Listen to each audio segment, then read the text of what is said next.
Hey guys, உங்கள் வீட்டுக்கு பக்கத்தில் இருக்க மரமோ இல்லை உங்களை சுற்றி இருக்க ஏதாவது ஒரு மரத்தை இப்போ நீங்கள் போய் வெட்டுறீங்கன்னா நீங்கள் வெட்டும் போது அந்த மரம் அழுகுமா? உண்மையை சொல்லணுன்னா மரங்களுக்கும் செடிகளுக்கும் பிரெயினும் கிடையாது, நர்வஸ் சிஸ்டமும் கிடையாது. புரிகிற மாதிரி சொல்லணுன்னா மனிதர்களான நம்மளுக்கு இப்போ ஒரு இடத்துல அடிபட்டுருச்சுன்னா அந்த அடிப்பட்ட இடத்துலேருந்து பிரெயினுக்கு ஒரு சிக்னல் போகும். அதுக்கப்புறமா அந்த பிரெயின்கிட்ட இருந்து அடிப்பட்ட இடத்த குணப்படுத்த சொல்லி இன்னொரு சிக்னல் வரும். ஸோ அதனால நம்மளுக்கு அந்த அடிப்பட்ட இடம் வலிக்கும், அது மூலயமா நம்மளுக்கு அழுகையும் வரும். ஆனால் மரங்களுக்கும் செடிகளுக்கும் இந்த பிரெயினும் இல்லை, நர்வஸ் சிஸ்டமும் இல்லை. ஸோ அதனால் இப்போ நீங்கள் ஒரு மரத்தை வெட்டுறீங்கன்னா நீங்கள் வெட்டுறீங்க அப்படிங்கிறது அந்த மரத்துக்கு தெரியும். ஆனால் நீங்கள் வெட்டுறது அந்த மரத்துக்கு வலிக்கவும் செய்யாது, அதனால அந்த மரம் அழுகவும் செய்யாது. ஆனால் மரங்கள் வேறு ஒரு சில காரணங்களுக்காக நிறையா தடவை அழுகுமா? அதில் 2-3 காரணங்களை மட்டும் இந்த இதில் சொல்லிடுறேன். அதில் இது வாட்டர். மரங்களுக்கு தண்ணியே கிடைக்காம பட்டு போகிற நிலைமைக்கு போகும்போது அதுங்க கத்தி அழுகுமா? 2வது வெதர் கண்டிஷன்ஸ், அதாவது வெயில் பயங்கரமாக அடிச்சுக்கிட்டே இருக்குது, இல்லைன்னா குளிர் பயங்கரமாக இருக்கும்போது அந்த நேரத்தில் அழுகுமா?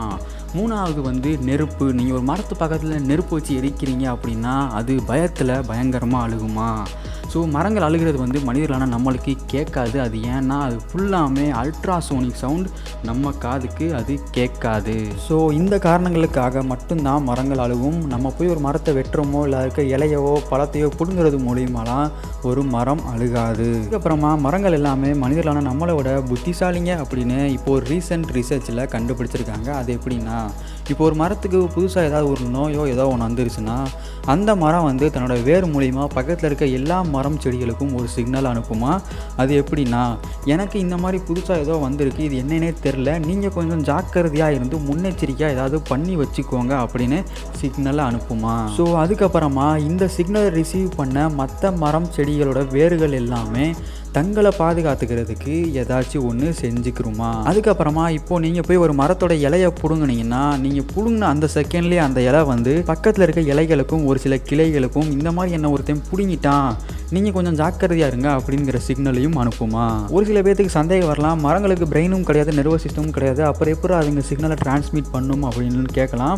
மரங்கள் ஃபுல்லாக செல்ஸால் மேலான ஒன்று தான். ஸோ இப்போ நீங்கள் ஒரு இடத்துல போய் ஒரு இலையை பிடுங்கினீங்கனாலோ அந்த இடத்துல இருக்க செல்ஸ் தான் டக்குன்னு பக்கத்தில் இருக்க எல்லாத்துக்குமே சிக்னலை டிரான்ஸ்மிட் பண்ணுமா. ஓகே காய்ஸ், வெட்டுறது மூலிமா மரங்களுக்கு வலிக்காது அப்படிங்கிற காரணத்துக்காக மரத்தை எல்லாத்தையும் வெட்டி போட்டுறாதீங்க. மரத்தை நட்டால் தான் நம்மளால் உயிர் வாழ முடியும்.